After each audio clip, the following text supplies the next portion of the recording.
Guys, how's it going? It's Jules, and I just came up with a quote today, which is the goal of meditation is to see clearly with the eyes. So let's get into it. So see clearly with the eyes. Basically when you meditate, you start to get visions of where you're meant to be. You could get a vision of a previous life. You could get a vision of what you need to do in the moment. Some of them are stronger than others, some of them are clearer than others, but basically, yeah, you everything, when things are clear, there's a peace, because you know without a doubt that this I mean, if it's a positive thing, but that's the thing, the more you meditate, the more positive you become. So you start to want to hang around better people. This is the thing, it just kind of happens and unfolds naturally. You don't have to force anything. If you're not sure what to do, there's two things you can, Eckhart says there's three things you can do in a situation that you want to change. You can change it, remove yourself from it, or accept it. And the best thing he says to do is to accept it and then remove yourself or change it. But yeah, I say there's two things that you can do. You can just do it or just not do it. And the quotes to support this actionable way is just do it, like Nike says, just do it and learn from it. That's a positive thing, and have better character as a result of it, because you challenge yourself and you did it, so you're more so you can do it and just do it and learn from it, so the next time you don't do it, or you can not do it and then realize you need to do more, because basically you know how much is enough by knowing how much is too much. That's a quote by, I can't remember who, but he was like, knowing enough is knowing when there's too much. You only know enough from what is too much. So, but also think about it, you can also learn that in the other direction. You can know what is enough by what is not enough. Well, kind of, and it's actually, I don't know about that one. Anyway, but what I was saying about seeing clearly, so the goal of meditation is to see clearly, and if you see clearly, everything, when it's clear, it's obvious, you're going to take action, because you know what to do, it makes sense, you're too conscious. So this is the characteristic of consciousness. The more conscious you become, the more you want to take action, and the more you got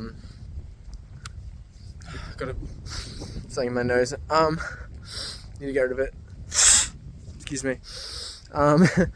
But sorry about that. Basically,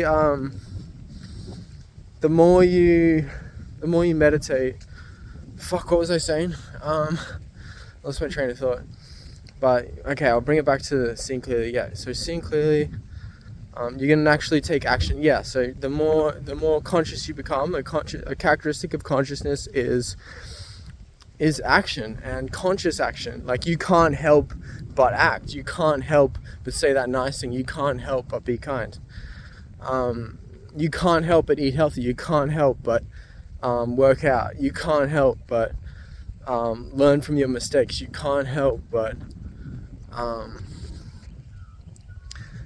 you just can't help but be a good person and do what's right and live the good life. And you can't help but be selfless, but also look after yourself. Be selfish where it applies. So this is the thing. Seeing clarity is not just, it's not a small thing. In a way, it's everything, because if you don't see clearly, you're going to be confused, and if you're confused, you're not going to know what to do. You're not going to have direction. You're not going to have purpose. You could be clear on some things, but if you're in that situation where you're unclear about some things and you don't know what to do, you're lost in life, I encourage you to meditate. I highly encourage you to meditate. What that's going to do is it's going to start to unweed your life. It's going to start to unravel your life. Everything's going to just become clearer and clearer and better. You're going to know what to do, what not to do. You're going to know who to hang around and who not to hang around. You're going to know more and more every day as you meditate, as your consciousness grows. If you don't know what I mean by consciousness, look at your hands. You're conscious of your hand, right? You're conscious that you're experiencing your hand. Consciousness, okay? And then when you're conscious, okay, so you're always conscious, right? Conscious, just being awake. Even when you're thinking, even when you lose consciousness, you don't really lose it, but for lack of a better way of putting it, when you lose consciousness, you're conscious of your thoughts. But meditation is bringing it back from the thought onto the moment. You have the mind or the moment. You have thinking or you have the present moment. The two things you only have in life.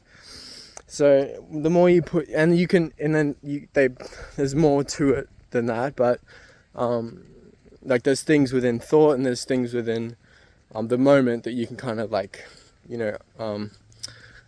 categorize under each one. But basically that's the two options you have: fear and love.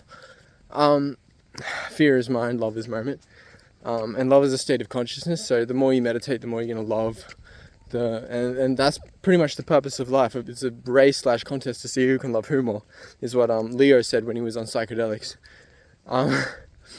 So you can trust him because psychedelics are crazy. Like, I haven't done them, but from what I've heard, like, people realize some crazy stuff that just makes so much, just gives, it's just the deepest shit. Like, it just hits home. But yeah, so if you're not sure about what to do in life, meditate, which just means put your attention on your hand, but then the hand is within the reality of the tree. So put the attention on the tree, put the attention on the sky, put the attention on what you're looking at, what you're listening to.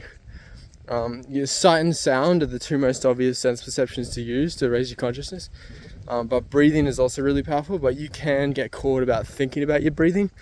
But that's only just at the start. You'll start to drop all those thoughts and they won't come back until you drop all your thoughts, and then all that's left is an unconditioned, purified thought machine that just makes like beautiful